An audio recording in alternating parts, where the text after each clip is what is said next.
அனைவருக்கும் இனிய காலை வணக்கம். மறந்திருக்கும் ஜனவரி மாதம் 3ஆம் தேதி 2013ஆம் ஆண்டு அனைவருக்கும் இனிய நாளாக அமைய வேண்டும் என வாழ்த்துக்களை தெரிவித்துக் கொண்டு நியூஸ் ஃபர்ஸ்ட் காலை நேர பிரதான செய்திகளோடு இணைந்து கொண்டிருப்பவர் ரஞ்சினி ராஜரத்னம் ராஜகிருஷ்ணா. நமது விரிவான செய்திகளுக்கு செல்லும் முன்னர் முதலில் இன்றைய தலைப்புச் செய்திகள்.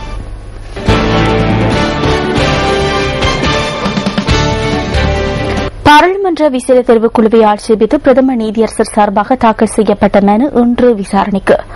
பயிலுனர் பட்டதாரிகளை நிரந்தர அரசு சேவையில் இணைத்துக் கொள்ள தீர்மானம். சிரியாவின் டமஸ்கஸ் நகரின் எரிபொருள் நிரப்பு நிலையம் ஒன்றில் விமான குண்டு தாக்குதல் மேற்கொள்ளப்பட்டுள்ளது.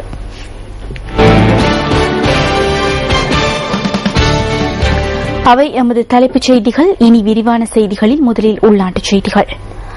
பாவனைக்கு உதவாத உருளைக்கிழங்குகளையும் கருவாட்டையும் விற்பனை செய்வதற்கு முயற்சி செய்த 2 வர்த்தகர்களுக்கு 5 வருடங்களுக்கு ஒத்திவைக்கப்பட்ட 6 மாத சிறை தண்டனை வழங்கப்பட்டுள்ளது. அந்த வர்த்தகர்கள் நேற்று மாளிகாகந்த நீதவான் நீதிமன்றத்தில் ஆஜர்படுத்தப்பட்ட போதே இந்த உத்தரவு பிறப்பிக்கப்பட்டுள்ளது. அத்துடன் பழுதடைந்த உருளைக்கிழங்குகளை விற்பனை செய்ய முயற்சி செய்த வர்த்தகர்களுக்கு 1 லட்சம் ரூபாவும், கருவாட்டை விற்க முற்பட்ட வர்த்தகருக்கு 10,000 ரூபாவும் தண்டனை விதிக்கப்பட்டுள்ளது. நுகர்வோர் அதிகார சபை அதிகாரிகள் மேற்கொண்ட சுற்றிவளைப்பின் போது இவர்களுக்கு எதிராக சட்ட நடவடிக்கை எடுக்கப்பட்டுள்ளது. இதன்போது பாவனைக்கு உதவாத 8,500 கிலோகிராம் உருளைக்கிழங்கும் 2,000 கிலோகிராம் கருவாடும் கண்டுபிடிக்கப்பட்டது.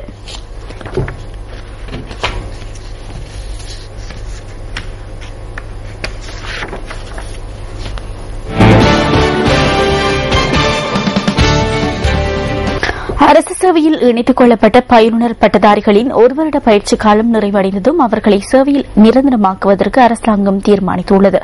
பயிலுனர் பட்டதாரிகள் சேவையில் இணைத்துக் கொள்ளப்பட்ட நாளில் இருந்து 1 வருடம் பூர்த்தியடைகின்ற நிலையில் சேவையில் நிரந்தரமாக்கப்பட உள்ளதாக பொது நிர்வாகம் மற்றும் உள்நாட்டு அலுவல்கள் அமைச்சின் செயலாளர் PV அபிகோன் தெரிவித்தார்.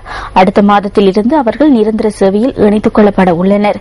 இவ்வாறு இணைத்துக் கொள்ளப்பட்டுள்ள பயிலுனர் பட்டதாரிகள் தற்போது பொருளாதார அபிவிருத்தி அமைச்சு உள்ளிட்ட பல அமைச்சுகளில் சேவையாற்றுவதாக உள்நாட்டு அலுவல்கள் அமைச்சின் செயலாளர் கூறினார். பயிலுனர் பட்டதாரிகளாக இதுவரை 51,500 பேர் சேவையில் இணைத்துக் கொள்ளப்பட்டுள்ளமை குறிப்பிடத்தக்கது.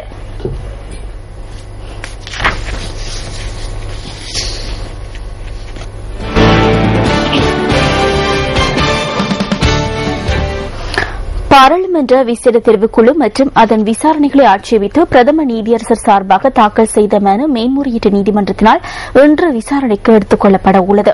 பிரதமர் நீதியரசர் மீதான குற்ற பிரேரணையை விசாரித்த தெரிவுக்குழுவில் அங்கத்துவம் வகித்த ஆளும் கட்சி மற்றும் ஐக்கிய தேசிய கட்சி பிரதிநிதிகள் இன்றைய தினம் மேன்முறையீட்டு நீதிமன்றத்தில் ஆஜராகப் போவதில்லை என நேற்று அறிவிக்கப்பட்டிருந்தது. எனினும் தனது பிரதிநிதி இன்று நீதிமன்றத்தில் ஆஜராவதாக ஜனநாயக தேசிய கூட்டமைப்பு தெரிவித்துள்ளது. பாராளுமன்ற விசேட தெரிவுக்குழுவின் விசாரணைகள் மற்றும் தீர்மானங்களை ஆட்சேபித்து பிரதமர் நீதியரசர் தாக்கல் செய்திருந்த மனு தொடர்பில் இன்றைய தினம் நீதிமன்றத்தில் ஆஜராகுமாறு பாராளுமன்ற விசேட தெரிவுக்குழு அங்கத்தவர்கள் சபாநாயகர் மற்றும் பாராளுமன்ற செயலாளர் நாயகம் ஆகியோருக்கு கடந்த டிசம்பர் மாதம் 21ஆம் தேதி மேன்முறையீட்டு நீதிமன்றம் அழைப்பாணை விடுத்திருந்தது. இது தொடர்பிலான அரசாங்கத்தின் நிலைப்பாட்டினை ஆளும் கட்சி சார்பாக நடத்தப்பட்ட ஊடகவியலாளர் சந்திப்பில் கலந்து கொண்டிருந்த சபை முதல்வரும் அமைச்சருமான நிமல் ஸ்ரீபாலடி சில்வா நேற்று அறிவித்தார். குற்றப்பேரணியை விசாரித்த பாராளுமன்ற விசேட தெரிவுக்குழுவில் அங்கத்துவம் வகித்த ஆளும் கட்சி பிரதிநிதிகள் இன்றைய தினம் நீதிமன்றத்தில் ஆஜராகப் போவதில்லை என அமைச்சர் தெரிவித்தார். குற்றப்பேரணியை விசாரணைக்கு உட்படுத்திய தெரிவுக்குழுவில் அங்கத்துவம் வகித்த ஐக்கிய தேசிய கட்சியின் பாராளுமன்ற உறுப்பினர்களும் மேன்முறையீட்டு நீதிமன்றத்தில் இன்று ஆஜராகப் போவதில்லை என கட்சியின் பொதுச் செயலாளர் திசாத்த நாயக்க நேற்று அறிவித்தார். எனினும் நீதிமன்ற அழைப்பாணையை ஏற்று இன்றைய தினம் மேன்முறையீட்டு நீதிமன்றத்தில் ஆஜராக தீர்மானித்துள்ளதாக ஜனநாயக தேசிய கூட்டமைப்பின் பாராளுமன்ற உறுப்பினர் அனுரகுமார திசாநாயக்க தெரிவித்துள்ளார். தமிழ் தேசிய கூட்டமைப்பின் பிரதிநிதி சார்பாகவும் சட்டத்தரணி ஒருவர் இன்று நீதிமன்றத்தில் ஆஜராகவிருப்பதாக கூட்டமைப்பின் பாராளுமன்ற உறுப்பினர் MA சுமந்திரன் நேற்று கூறியிருந்தார். இதேவேளை சபாநாயகர் மற்றும் பாராளுமன்ற செயலாளர் நாயகம் ஆகியோர் நீதிமன்றத்தில் ஆஜராவது தொடர்பில் இதற்கு முன்னர் சபாநாயகரால் வழங்கப்பட்ட தீர்ப்பு தொடர்ந்தும் அமலில் இருப்பதாக பிரதி சபாநாயகர் சந்திம வீரக்கொடி குறிப்பிட்டுள்ளார். பிரதமர் நீதியரசர் மீதான குற்றப்பேரணியை விசாரிப்பதற்காக நியமிக்கப்பட்டிருந்த பாராளுமன்ற விசேட தெரிவுக்குழுவிற்கு நீதிமன்ற அதிகாரங்கள் இல்லை என தெரிவித்து 6 பிரஜைகள் தாக்கல் செய்திருந்த 6 மனுக்கள் தொடர்பில் இன்று தீர்ப்புகள் வழங்கப்பட உள்ளன. இது தொடர்பிலான தீர்ப்புகள் உயர்நீதிமன்றத்தினால் நேற்று மேன்முறையீட்டு நீதிமன்றத்திடம் சமர்ப்பிக்கப்பட்டுள்ளன. சம்பந்தப்பட்ட மனுக்களுக்கு அரசியலமைப்பின் பொருட்கோடல் தேவைப்படுவதால் அவற்றை உயர்நீதிமன்றத்திற்கு பாரப்படுத்தியிருந்ததாக மேன்முறையீட்டு நீதிமன்றம் இதற்கு முன்னர் அறிவித்திருந்தது. இந்த மனுக்கள் தொடர்பிலான தீர்ப்புகளை மேன்முறையீட்டு நீதிமன்றம் இன்று அறிவிக்க உள்ளது.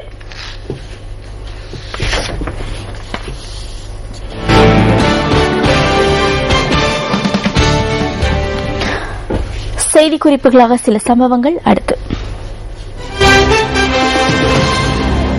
கடந்த 2 வருடங்களாக பாதுகாப்பு தரப்பினர் தன்னிச்சையாக பல்கலைக்கழக கட்டமைப்புக்கு அழுத்தம் விடுப்பதாக தெரிவித்து மக்களை தெளிவுபடுத்தும் வகையிலான துண்டு பிரசுரங்களை விநியோகிக்கும் நடவடிக்கை ஒன்று நேற்று முன்னெடுக்கப்பட்டது. இலங்கை தேசிய மாணவர் சங்கம் கோட்டை ரயில் நிலையத்துக்கு முன்பாக இந்த நடவடிக்கையை முன்னெடுத்தது. பல்கலைக்கழக தலைமை அதிகாரிகள் அறியாத வகையிலும் நீதிமன்றத்தில் ஆஜர்படுத்தாமலும் மாணவர்களை தடுத்து வைத்து புனர்வாழ்வு அளிப்பதன் மூலம் மக்கள் மத்தியில் தவறான தகவல் கொண்டு செல்லப்படுவதாக இவர்கள் குற்றம் சுமத்துகின்றனர். பல்வேறு சந்தர்ப்பங்களில் கைது செய்யப்பட்ட மாணவர்களை விரைவில் விடுதலை செய்யுமாறும் இவர்கள் கோரிக்கை விடுத்தனர். சிலாபம் பிரதேச செயலாளர் பிரிவில் வெள்ளத்தினால் பாதிக்கப்பட்ட 1000 குடும்பங்களின் சிறார்களுக்கு நேற்று பாடசாலை உபகரணங்கள் பகிர்ந்தளிக்கப்பட்டன.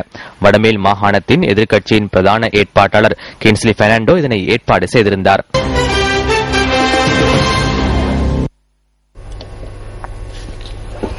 சீரற்ற காலநிலையால் பாதிக்கப்பட்டுள்ள மக்களுக்கு நிவாரணம் வழங்குவது தொடர்பில் அமைச்சரவை பத்திரம் ஒன்று இன்று அமைச்சரவையில் சமர்ப்பிக்க உள்ளதாக அனர்த்த முகாமைத்துவ அமைச்சர் மஹிந்த அமரவீர தெரிவிக்கின்றார். சகல அமைச்சுகளுக்கும் கூட்டாக நிவாரண நடவடிக்கைகளை துரிதப்படுத்தக்கூடிய வகையிலான திட்டம் குறித்து அமைச்சரவை பத்திரத்தில் யோசனை முன்வைக்கப்பட்டுள்ளதாக அமைச்சர் குறிப்பிட்டார். கடந்த தினங்களில் நிலவிய சீரற்ற காலநிலை காரணமாக 3,90,000க்கும் அதிகமானவர்கள் பாதிக்கப்பட்டுள்ளனர். இவர்களில் சுமார் 2,700க்கும் அதிகமானவர்கள் தொடர்ந்தும் தற்காலிக முகாம்களில் தங்க வைக்கப்பட்டுள்ளதாக அனர்த்த முகாமைத்துவ நிலையம் மேலும் தெரிவித்துள்ளது.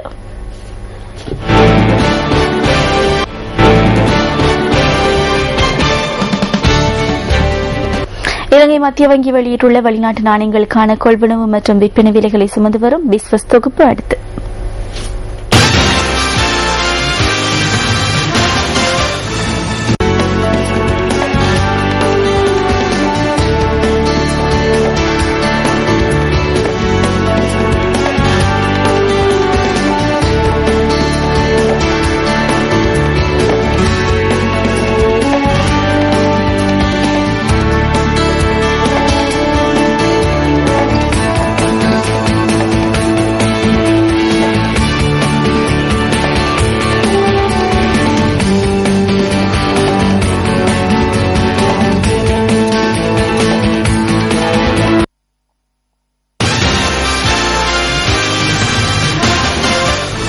இலங்கையின் எழில் கொஞ்சம் பகுதிக்கு உங்களை அழைத்து செல்லும் டிஸ்கவர் ஸ்ரீலங்கா தொகுப்பு அடுத்து.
அந்த தகவலோடு நியூஸ் ஃபர்ஸ்டின் காலை நேர பிரதான செய்திகள் நிறைவடைந்தன. எமது அடுத்த பிரதான செய்திகள் மதியம் 1 மணிக்கு ஒளிபரப்பாகும்.